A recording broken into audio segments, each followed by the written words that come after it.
good point, but my God, did we work hard for it.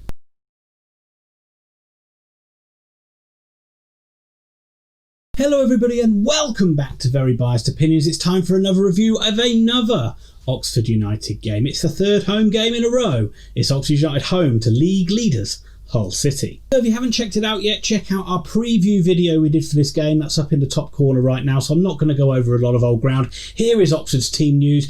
As I suspected, the only change they made from the game against Ipswich was Shadipo comes out of the side and Abita comes into that left-hand side up front.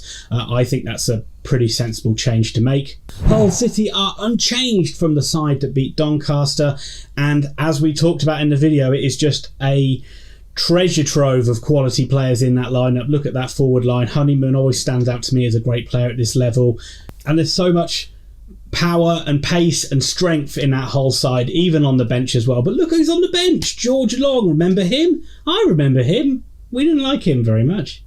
But obviously from the Oxford lineup, it is Mark Sykes has been frozen out again. He's not in the matchday squad for the second game running. Robinson had some comments to make about that, talking about how we've seen sample sizes of him being a good player, but needs to show more.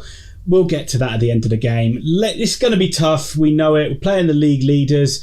We're not in good form. We haven't had a great week, but I'm hoping for a Christmas miracle. And we got one. Am I right to say we got one? Is that good? I think it's good. That's a good result in the end, I think, for Oxford United. Maybe not the bonanza that I was expecting, a Christmas miracle, but certainly I would say many of us thought we might have lost this game, so certainly could get anything out of this game was pretty impressive. It was hard fought and both sides really battled for it, and both sides had times where they were on top of the other, but in the end it finished Oxford United 1, Hull City 1. And Oxford have done what no other side have done so far in League One, and that is hold Hull City to a draw. But Oxford started this game so well, with the fans back in the stadium. The atmosphere, even just watching it on iFollow, was so different. The players seemed to have a different level of intensity. I thought the pressing was good against Swindon and Ipswich. It seemed to go up a notch, and every single time an Oxford player did something right, the crowd were roaring. There was only 1,000 in, but they certainly made their voices heard, so well done to all of them. And Oxford got off to a belter of a start, played really well and took the lead in this game, something we've really struggled to do when we've been in top in matches, but we did it in this one. Work by McGuane and a beater down in the left hand side. It looked like they'd messed the chance up, but Hull couldn't clear it. It was cut out by Goran. It came back to McGuane. McGuane found Henry. He just sort of stood there and rode a couple of challenges, and then the ball was still at his feet, so he decided to just lash it into the bottom corner from the edge of the box. An amazing start. Crowd going crazy. We were all going crazy. We're thinking, are we going to pull off the biggest surprise yet in League One? And for the first 20 minutes or so, Oxford really did stamp their authority on this Hull side. Again, I would say without really creating too many chances, but they certainly had Hull worried. We pressed them, we hurried them into mistakes, something I really hoped that we would do, and that was a real joy to see, but you just felt that that wouldn't be something we could keep up for the whole game. Probably from about the 30-minute mark onwards, maybe slightly earlier, Hull did start to grow into this game. They started to work out Oxford's press a little bit and work around him. Honeyman, as I said, seemed to be everywhere on that pitch in pockets of space, but the main threat was Wilkes on that their right-hand side, Oxford's left, which caused Ruffles no end of trouble, and he looked dangerous every time he got on the ball, and Hull really started to get in the ascendancy as the half went on. However, I would say they also didn't really test Stevens in the Oxford goal, and Oxford managed to ride it out, and we got to half-time with Oxford leading 1-0. We're halfway to a miracle. At the start of the second half, the first 10 minutes or so, Oxford really pressed again, trying to get that second goal, but unfortunately it just did not come. And again, we didn't really create a clear-cut shot at Ingram in the Hull goal. Hull goal, there we go. And the game seems very much like the game we saw against Swindon. Obviously, no disrespect, Swindon fans, are Hull a much better opposition. And what am I saying? No disrespect, Swindon fans. Much disrespect, Swindon fans. Hull are a much better opposition, and they got better and better as the half went on and really pushed Oxford back and penned us in.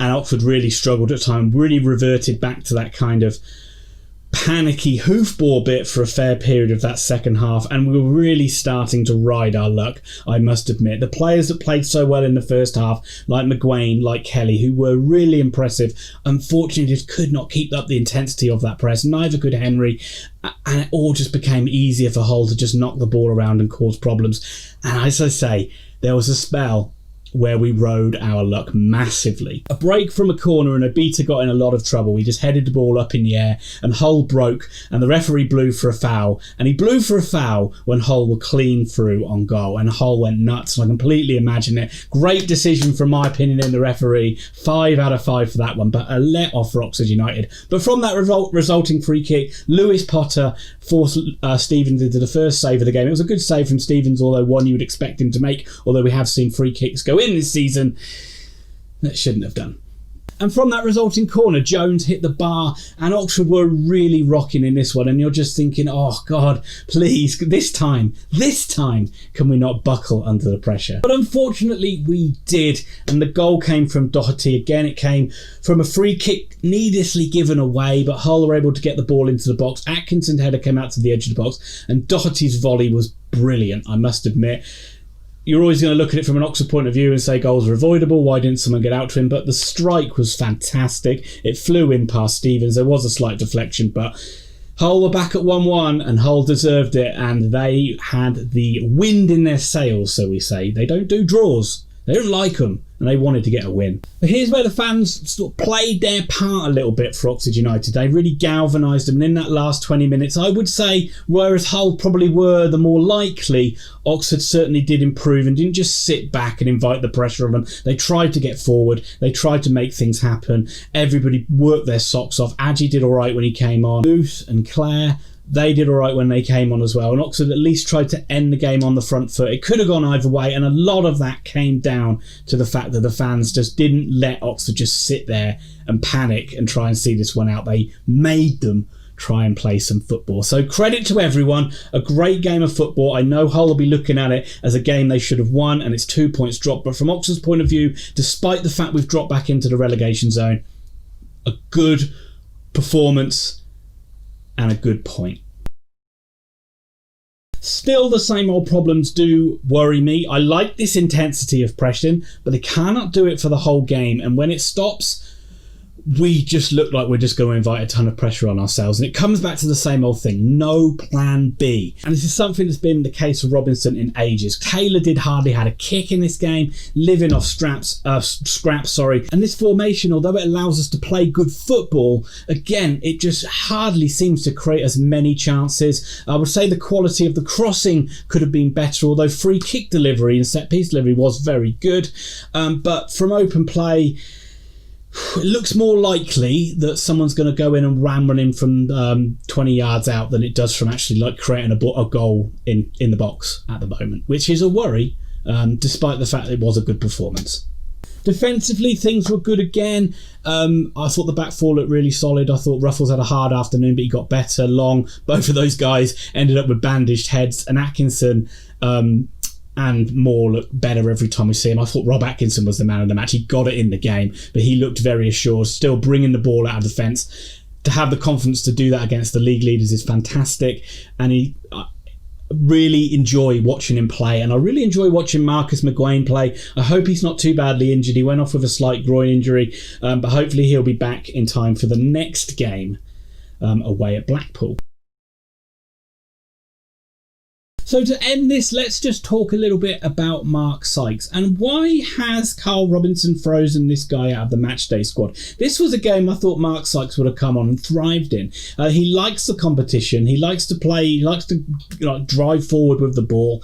I thought he could have made a real difference in this game. But Robinson, at the moment, has frozen him out of the matchday squad. I know it's only for a couple of games, and he says he's going to play in the Papa John's Trophy on Tuesday night. Wow. But that's a real shame, because I really like Mark Sykes, and I know a lot of Oxford fans do as well, and it's not nice to see him singled out after I don't think too many bad games. If the Swindon game's the only game he's going on, then why single him out for just one bad performance? What about all the other times where he's come on and did a good job? Like, for example, against Portsmouth, only a few days earlier, where I thought he did good. So we will see on that one. Leave your comments below. I'm sure it'll be a big talking point about this match more than the game. That'll just about do it for this review. I hope you enjoyed it. If you did, please smash that like button. That helps us out so much. And also, if you haven't subscribed but you like the content, then hit that subscribe button and the notify bell so you don't miss out on any future videos.